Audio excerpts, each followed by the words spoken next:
Hello, everyone, and welcome back to the Rebuttal podcast, where we break down case law, calamity, and chaos in the legal field. I'm Reb Maisel. If y'all didn't know, I'm your host, if you were curious. And we are back with another episode, another refreshment, another distraction from the world around us, specifically the United States of America. This episode, you are going to say, Reb, didn't you just talk about airplanes and have a episode about someone stealing a fucking airplane and getting away with it? Of course. But that's the fun of this show, is I can do whatever the hell that I want. And I want to talk to you guys today about the no-fly list, which is, yes, related to planes, but also completely fucking different than the case that I talked about last time. So I don't want to fucking hear it, okay? Me yelling at the people who complain when literally no one ever complains about the things that I choose to talk about, because you guys are great and you think things are interesting because we found each other. I have finally found people who get it, who are interested in the things that I'm interested in. And I love geeking out with y'all. I'm just gonna jump right into it, all right? Imagine arriving at the airport and checking in at the ticketing booth. You tell the ticketing agent your name, your flight number, and show the agent your identification. The agent enters the information into the terminal and a look of shock appears on their face. While other passengers are waiting behind you, the agent calls for security and mentions loudly in front of the other passengers that you are denied from boarding the plane. Now imagine that you are a famous United States senator arriving from a political convention, and the ticketing agent tells you that you cannot board the plane for that reason. Your name appears in a database. Or imagine you are an ACLU lawyer who spoke at a conference concerning terrorism and are denied boarding because, again, your name appears in this so-called database. Imagine even that you are a former pop star singer who converted to Islam and are denied boarding a plane. The reason given? You are in a database. Not only do they tell you that you are in a database, the security guards or agents who come to speak with you afterwards do not have to tell you why you are on this no-fly list, nor is there much you can do to remove yourself. This can all happen without you ever being charged with a crime or notified as to when this happened to you. You do not get a mailer, you do not get an email, you do not get a phone call when you were added to the no-fly list. There is no due process protection that prevents you from being added to the no-fly list without, what is it? Due process. You can be added secretly at any time for any reason and never find out about it until you are trying to board the plane, trying to check into your flight. Yes, they will let you buy the ticket. They will let you do all of that, but when you're at the airport, your name will somehow come up.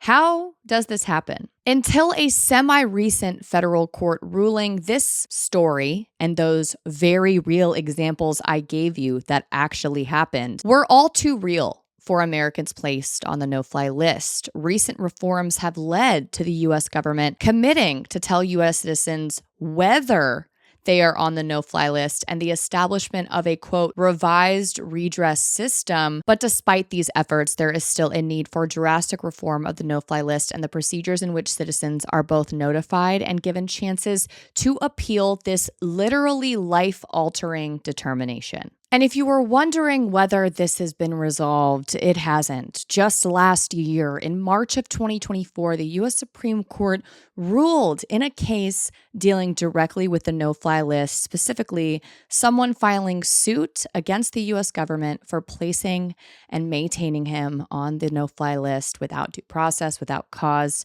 and due to his extreme detriment. This is the case of YONAS Fikre versus the FBI. In 2018, YONAS Fikre sued the U.S. government for placing and maintaining him on the watch list and the no-fly list in violation of his substantive and procedural due process rights. YONAS Fikre, an American citizen living in Portland, Oregon, discovered that he was on the no-fly list in 2010 while traveling in Sudan. Two FBI agents approached Fikre, asked him about his association with a particular mosque in Portland, and offered to remove him from the no-fly list if he became a government informant, meaning they asked him to become a government informant against the other members of his mosque.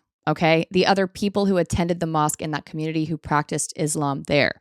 There was no evidence or proof that any of the individuals who attended this mosque in Portland had any ties to any type of national security risk or terrorism, etc. The FBI simply wanted to keep watch on people in Oregon who identified as Muslim. And Fikre, in response, refused. He said, "There is no reason why I'm on this no-fly list. I've done nothing wrong. I'm an American citizen. You can't use the no-fly list to threaten me and convince me to spy for you." And the FBI said, yes, we can. They kept Fikre on the no-fly list in response to his refusal. He later left Sudan and visited the United Arab Emirates, where he was subsequently imprisoned and tortured for over 100 days as a direct result of his presence on the no-fly list, because that goes internationally. After his release, still unable to return to the U.S., Fikre sought refuge in Sweden. In 2013, he filed a DHS trip inquiry, but DHS refused to confirm or deny his placement on the no-fly list. In 2015, DHS told Fikre that he was and would remain on the no-fly list because he had been, quote, identified as an individual who may be a threat to civil aviation or national security, end quote. Mind you, this man was an American citizen living in Portland. He traveled to Sudan for work. There was nothing wrong with what he was doing. They didn't even have suspicions that he was tied to any type of crime or terror activity. This is all complete bullshit. And why do I know this? Because they did this to Fikre and potentially hundreds of others who identified as Muslim, who went to mosques in America, and the FBI basically used the no-fly list as the stick and carrot for them spying on their community. This is America. In 2015, while Fikre was still on the no-fly list, the Swedish government returned Fikre to Portland by private jet. So the Swedes were like, you can go there. We're not going to prevent this from happening. You need to get justice, which is fucking crazy. Prior to his return, Fikre, again a U.S. citizen, I cannot emphasize that enough, filed suit against the U.S. government, alleging that his placement on the watch list and the no-fly list violated his substantive and procedural due process rights to travel and his reputation because, among other things, the government listed Fikre only for the purpose of pressuring him to become an FBI informant against his community. I cannot begin to emphasize that. That was literally the only reason why he was placed on this list. I'm losing my fucking mind. Fikre asked for injunctive and declaratory relief, including removal from the lists and a declaration by the government that he should not have been placed on the no-fly list in the first place. In 2016, during the course of litigation, the government notified Fikre that he had been removed from the no-fly list, because of course they fucking did. The notification was silent as to whether Fikre remained on the watch list, because those are two separate lists. The district court later dismissed Fikre's claims as moot because they said, well, you already got the relief that you requested. So really, no lawsuit can stand. Fikre appealed, arguing, no, this is not actually making me whole because I need y'all to make sure I'm off that fucking other watch list. And also I want a declaration that says I shouldn't have been placed there in the first place. And you didn't give me that. You're just trying to, the US government was basically just trying to throw a cop-out out there, right? To try to avoid this case continuing by saying, oh no, we took you off. Okay, dismiss. All right. And his argument, Fikre's argument was no. Y'all need to be held accountable for this fucking shit. Because like I said, this was not the first time this had happened to anyone, okay? And again, this case was ultimately by the U.S. Supreme Court last year in March of 2024, actually upheld by our Supreme Court. I know, this Supreme Court, this one right here. I know, crazy. They essentially said that yes, Fikre's case could indeed survive. It was not moot, actually. He did not get all of the relief that he was requesting. He was not actually whole. This lawsuit actually was about more than just him being taken off the no-fly list. So actually, fuck y'all. Fuck the FBI. And the Supreme Court basically said, yeah, no, the lawsuit can continue. And so it is. Being taken off the no-fly list in response to a lawsuit did not, quote, completely and irrevocably eradicate the effects of the alleged violation, of course, okay? Those harms persisted despite his removal because Fikre's initial placement on the list stigmatized him as a known or suspected terrorist. Absent an acknowledgement by the government that its investigation revealed Fikre did not belong on the list, that declaration that he was looking for, and that he will not be returned to the list based on the currently available evidence, which was none, acquaintances, business associates, and perhaps even family members are likely to persist in shunning or avoiding him despite his renewed ability to travel. So, quote, vindication would still have actual and palpable consequences. That is what the Ninth Circuit held, okay? And the Supreme Court affirmed. They said, hell yeah. All right, which is good. But let's get into the no-fly list itself, all right, the history of it, and other instances in which this has happened. Because I don't lie to y'all, not only is this not the first time, but like the FBI for a period of time, I'm sure it's going to be reported on in like 20, 30 years, okay? Remember how we were like, wow, remember when all the FBI shit and the CIA shit that we used to do to people? Like, you know how the CIA totally assassinated Martin Luther King? Like, you know how we talk about that now? Well, in 20 years, if we're still alive and we still have a country by then, we will absolutely be talking so much more about how the FBI was just given free reign to put people on the no-fly list who were Muslim, who were going to mosques, just so that they could threaten them and say, hey, if you bribe them, I guess, extort them, to say, hey, if you spy on your community, we'll take you off. Even though, yeah, we're not going to tell you why we put you on there, but you got to spy. And most of these people, if you can believe it, all right, because they are so tight knit in these communities, but also like in so many other circumstances. I mean, shit, if they had no-fly listed me, okay, to spy on people that I was affiliated with, close with, my family, my friends, people who went to my fucking place of worship, yeah, I'm probably going to say no. All right. Yeah, the no-fly list fucking sucks, but like, damn, some of these people really took the moral fucking high ground, and I really applaud them for it, because imagine how terrifying that is to be threatened like that by the fucking FBI. But yeah, we're gonna be talking about that way more, of course, later, all right? It's gonna be like a whole course subject in fucking US history by then, probably, assuming we still have history books and stuff. But for now, I'm going to open the floodgates on it, because all y'all need to be talking about it. Okay, amazing, perfect, gorgeous, all right? One must first understand what the no-fly list is and why it was created. Per the U.S. Department of Homeland Security, quote, the no-fly list is a list of individuals who are prohibited from boarding an aircraft, period. Boarding one. An aircraft. Doesn't that sound super fucking vague? I agree. This is not to be confused with the automatic selectee list, which instead pertains to individuals who, quote, must undergo additional security screening prior to boarding an aircraft. Both lists were originally created and maintained by the Transportation Security Administration, TSA, but these lists are now derived from the Consolidated Terrorist Watch List maintained by the Terrorist Screening Center.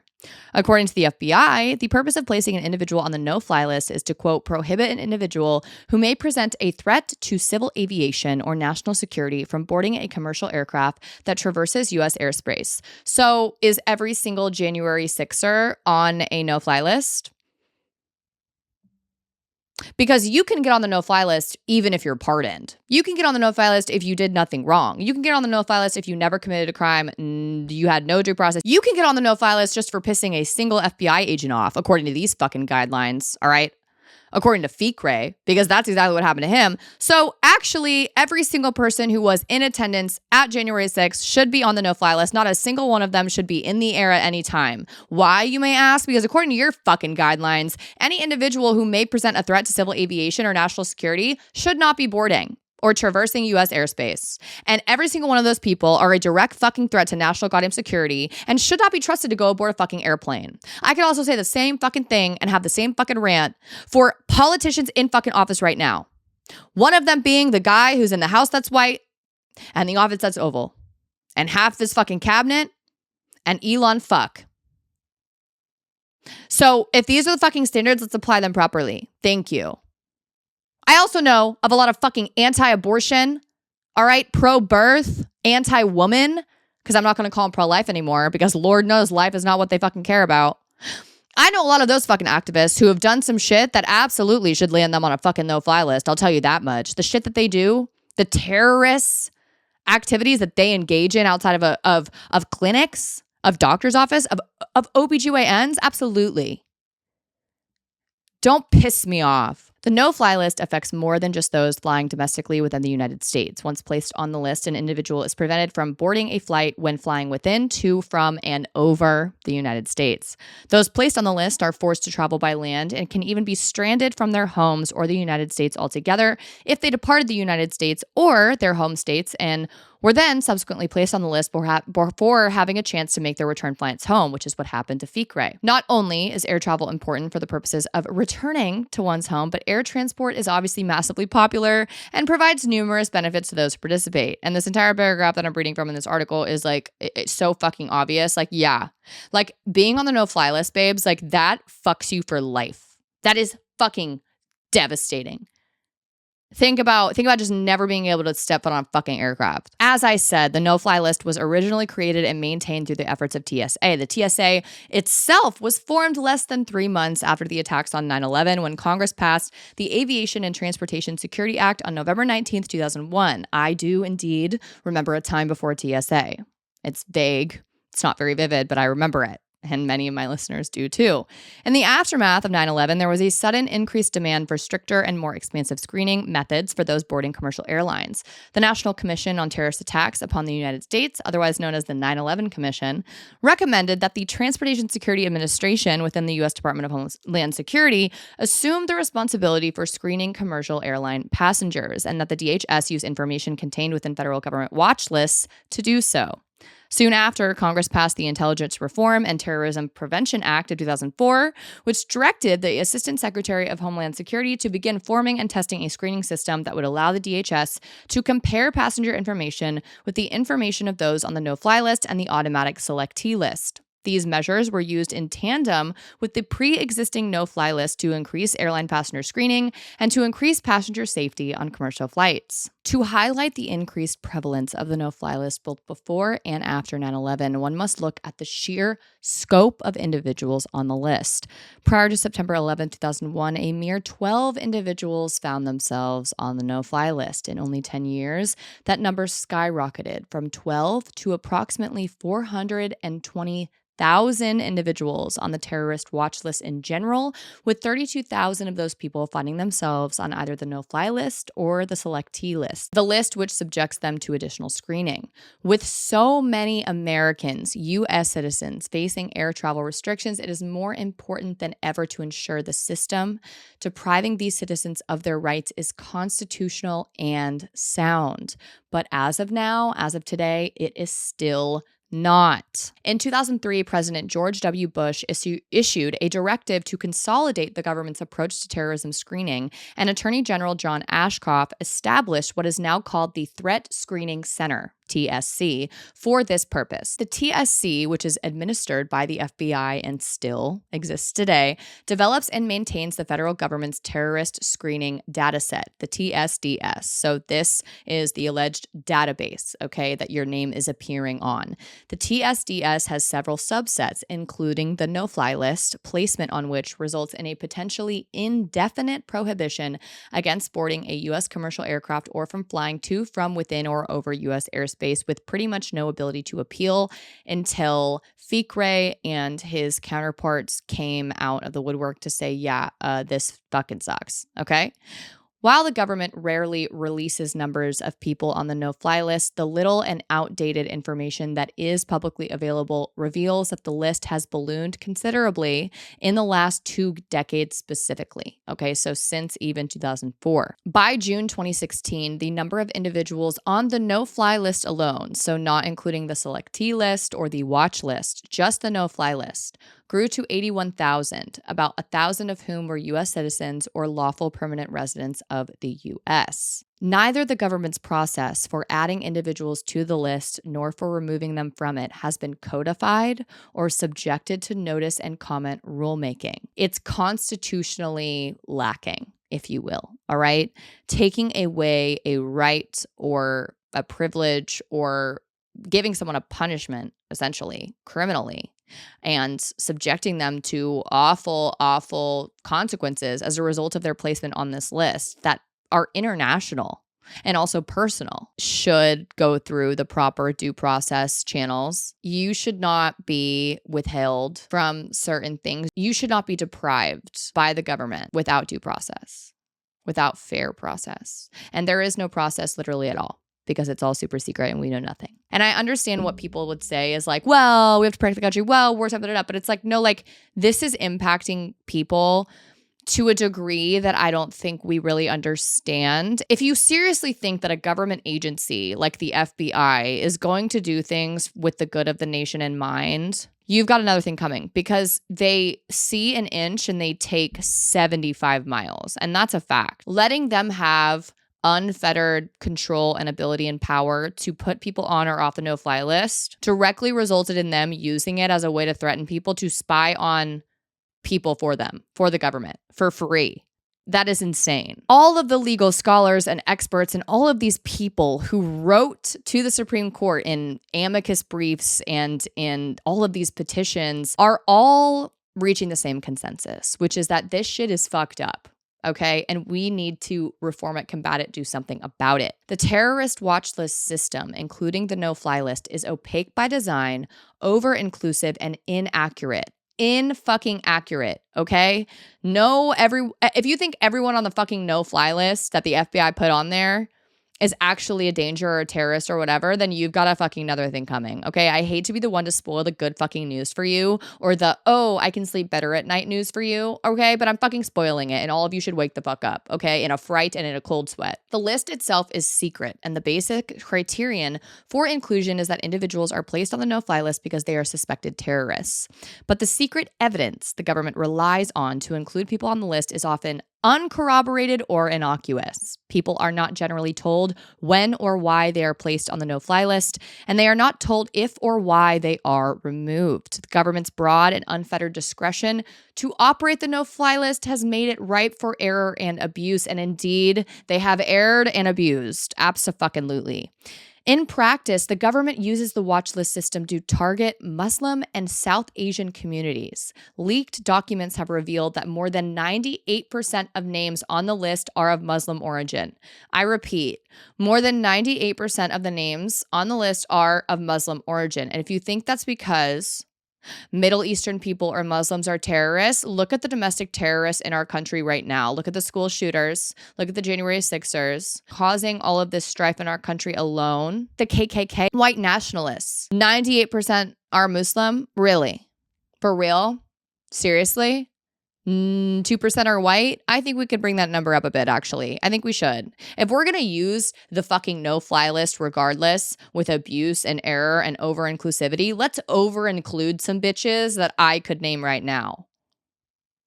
That's all I'll say. And individuals who are on the receiving end of the no-fly list related interrogations report that they are frequently subject to questions concerning their religious practices. Indeed, the FBI has trained its interrogators to ask just those questions. Islamophobia is basically the pride and practice and rule for the FBI and the no-fly list. Because if you are a Christian shooting people in our land, you can fly a plane if you get off. Totally. Absolutely. All right? If you participated and engaged in a failed coup d'etat of our government on January 6th and a president pardons you, you were never on that no-fly list, actually, at all. And you can actually go around doing whatever the fuck you want to do, which basically almost all of these, a fuck ton of these January 6ers who were pardoned by Trump have all either somehow killed themselves or killed other people or hurt other people or caught, trying to be pedophiles and shit. Like all of these people, the fact that they can actually be on planes is crazy to me, considering how loosey-goosey the no-fly list is in terms of how easy it is to get on there. But again, they're allegedly white and Christian. Allegedly, right?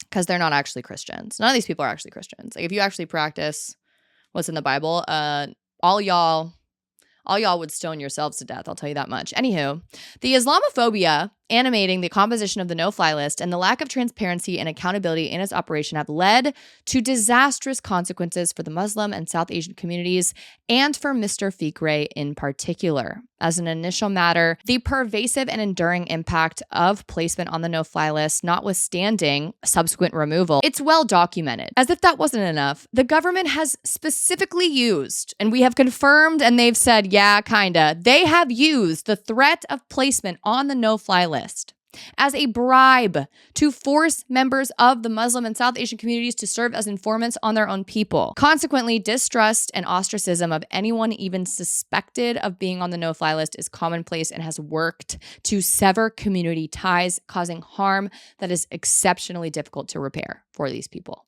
For these people who are U.S. citizens most of the time. And I know that's not relevant in terms of like, yeah, like if the US government is putting random fucking people, even people who are here lawfully or illegally, whatever, on the no-fly list for no fucking reason to bribe them, that's also fucked up. But like for the whole like what about ism bitches, okay, who are like, well, it's like these people are from here. They have no fucking ties to terrorist orgs. And honest to God, I'm at the fucking point, like I am at the goddamn point, y'all, where like being a US citizen doesn't make me feel warm and cozy suddenly about you not having terrorist ties. Like look around you.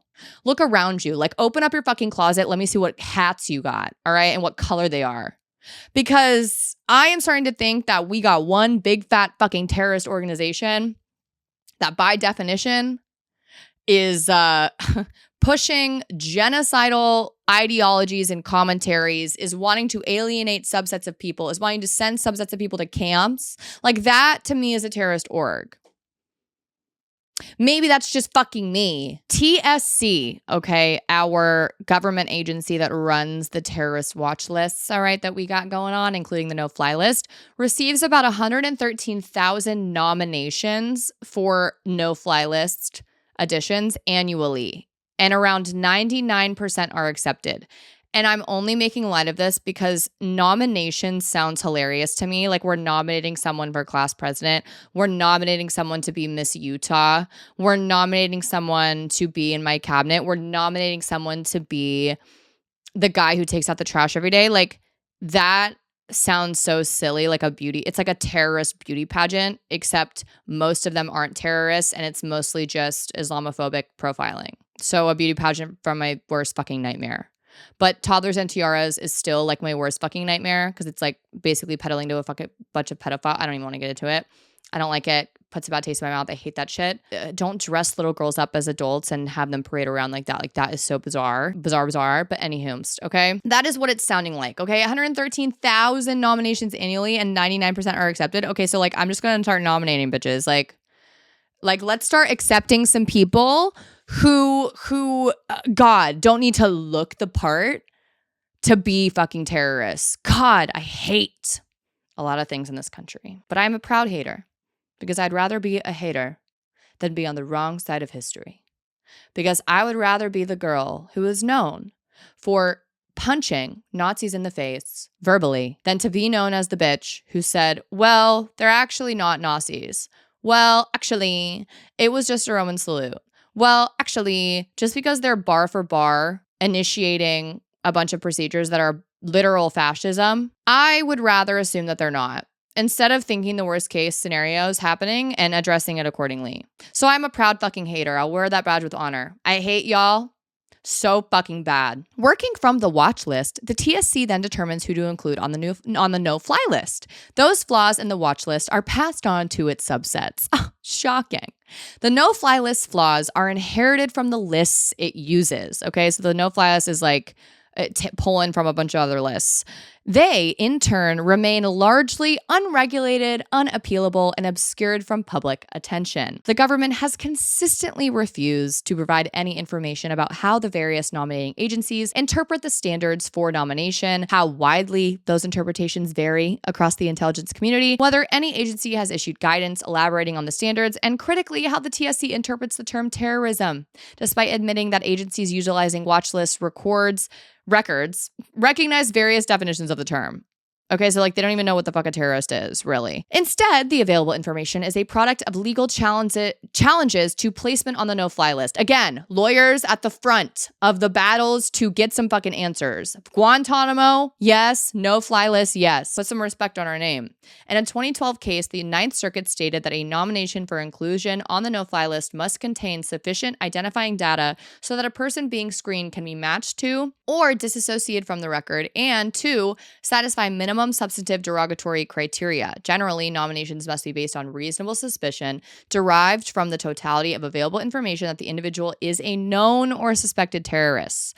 But the government did not provide the derogatory criteria in Fikre's case, or really in most cases. Because again, the only cases that have been up for discussion and that we've even pulled these fucking standards for or out of or whatever are those that have been challenged. Like people who have sued, people who have like filed things about them. And also it's like I told you, a lot of people who are affected by this no-fly list shit aren't going to want to have their name out there as someone who's a suspected fucking terrorist.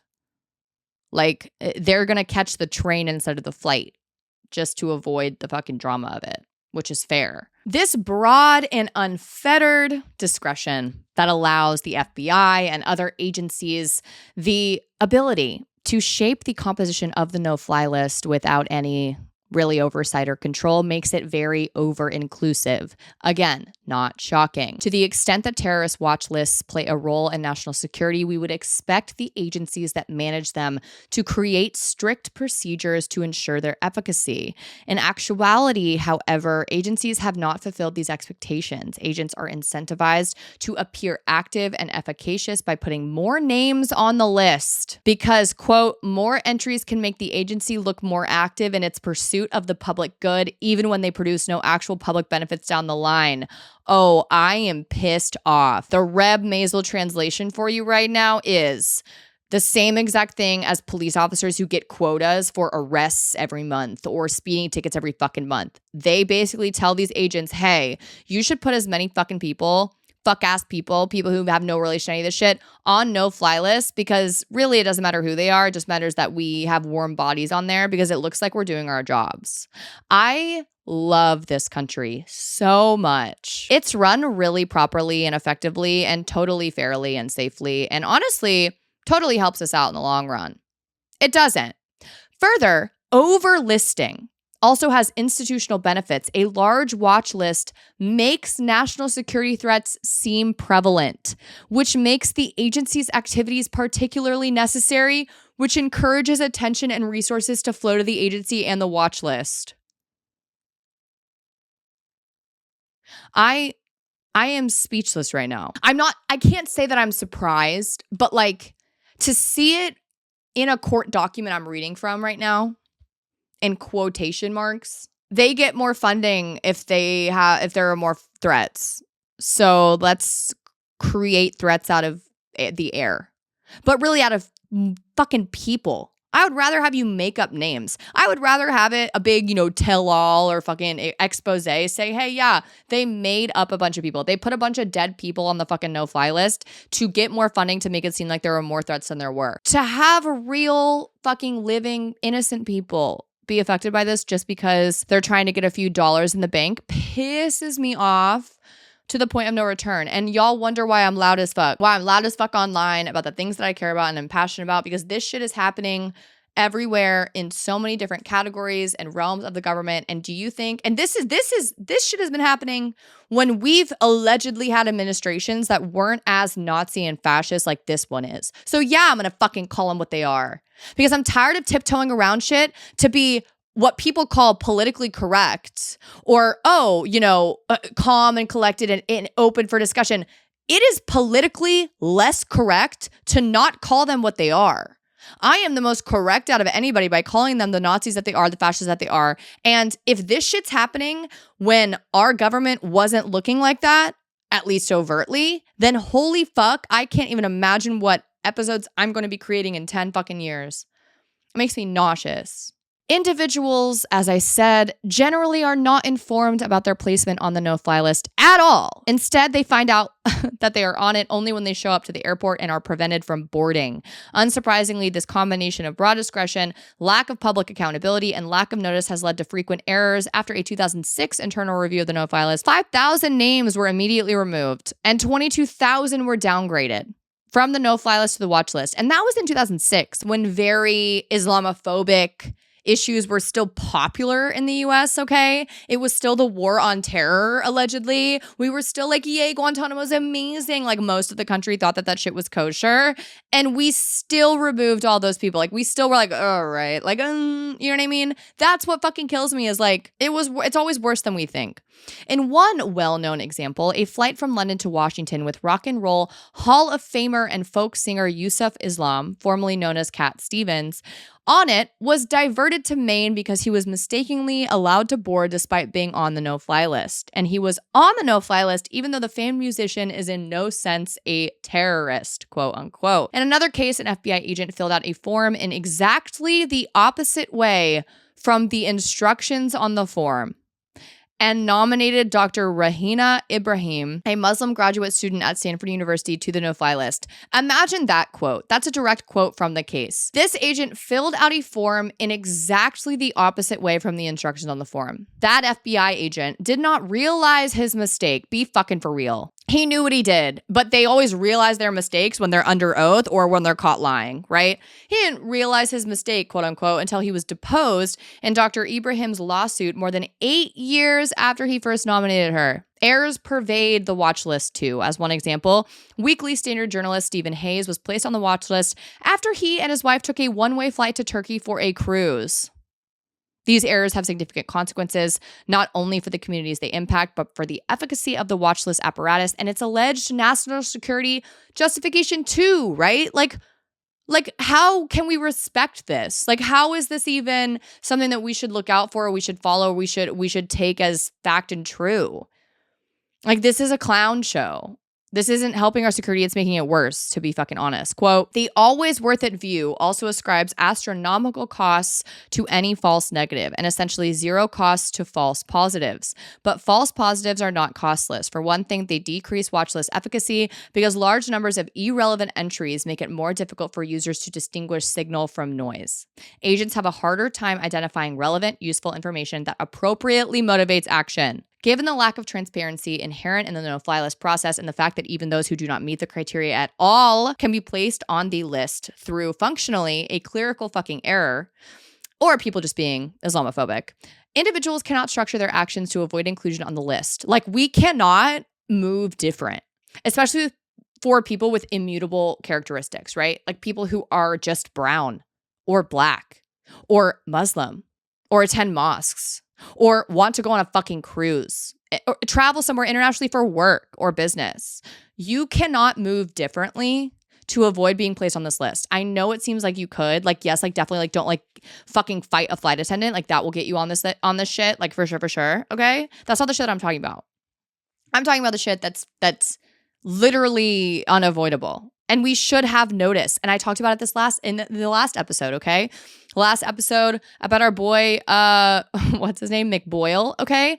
The U.S. Supreme Court said, yeah, you need to give sufficient notice in your criminal statutes to regular people of what laws they're going to be breaking, okay? Like, everyone needs to know exactly what they're in for.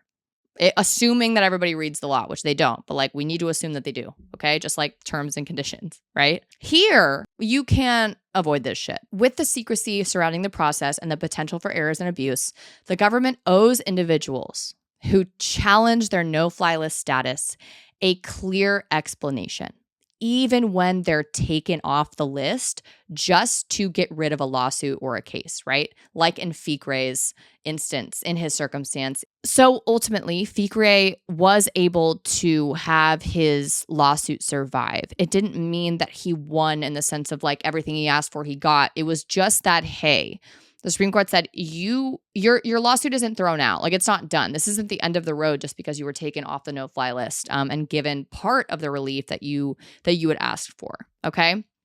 And so doing that did indeed open up this door for finally the U.S. Supreme Court opening the door, okay?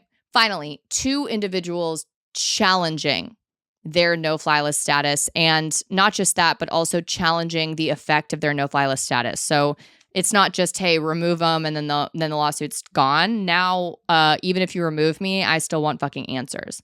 So that is a very positive outcome, and especially in the context of individuals who were not only placed on the list, but were placed on the list to extort them, to literally extort them, bribe them, okay? Say, hey, yeah, you should spy on your community. Yeah, that's fucked. That is absolutely fucked. And the no-fly list is scary and fucked. But there are other lawsuits ongoing. Another case that comes to mind is Tanvir versus TANZIN. A few men, they all refused to become FBI informants. They were all Muslim and they said, no, we're not going to do that after the FBI came to them.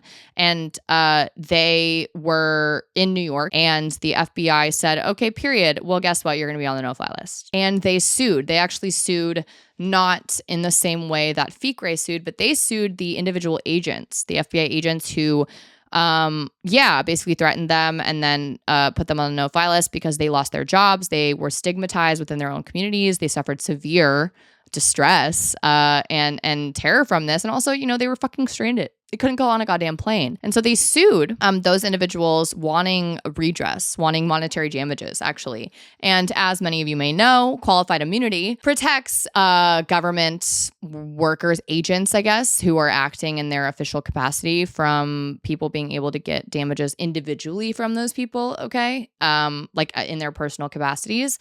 And these people, these individuals, these plaintiffs were attempting to sue under the RFRA, the Religious Freedom Restoration Act, because they were alleging that they violated their rights specifically under that act, because obviously they were targeted specifically for being Muslim. They were targeted for the purpose of basically perpetuating Islamophobia. And after a lot of litigation and issues, they essentially the case kept being thrown out. And then in December 2020, the U.S. Supreme Court unanimously held in favor of those individuals who were harmed, who were placed on the no-fly list, allowing them to proceed with their efforts to seek money damages against individual federal agents. They didn't say that they won. Okay, they just said, yes, your lawsuit can at least proceed. Let's see what you come up with. The plaintiffs pressed forward in pursuing their claims, and in February 2023, the district court dismissed the claims under the doctrine of qualified immunity. Again, essentially, they basically alleged that, this can't survive based on what you've alleged. In October 2024, the Second Circuit affirmed the dismissal, but clarified that going forward, for the very first fucking time, a court on the record in an opinion said that agents are now on notice that coercing someone to serve as an informant in their religious community by placing them on the no-fly list if they refuse would violate the Religious Freedom Restoration Act. So, like, not a win, but not a win. But a win. Public policy-wise, it's a win, but for these individual plaintiffs, they absolutely did not get the redress that they were seeking and hoping for, and probably deserved. My rebuttal for today's episode is that you should not bring your own alcohol onto a flight. That is against the rules. You should not get in an altercation on a flight. That is against the rules. You should not sexually assault someone on a flight. That is against the rules. You should not assault someone, period, on a flight. You should not smoke in a bathroom on a flight. You should not do something so heinous as to get you duct taped to your seat on a flight, which has indeed actually happened, because all of those things can and will get you on the no-fly list. And the no-fly list, as we know, as we've seen, is fucking awful to be on. And it's awful to be on, I'm sure, if you're a terrorist, super upsetting for the work that you're doing, right? Really throwing a wrench in this plan. But it's also most concerningly, fucking heinous for the innocent victims of the FBI's Islamophobic, discriminatory ways in which they slam people onto this list, either to bribe them or just because they're trying to meet a quota. And I think that more people should know about the measures that our government takes, because the only thing that pushes through reform is when people know about it and talk about it. Love you guys. Please be safe. I'll see you next time. And spread the word. Whatever word it is that you feel passionate about, spread it. You matter. And I am so proud to know that you're on the other side of my screen. Love you.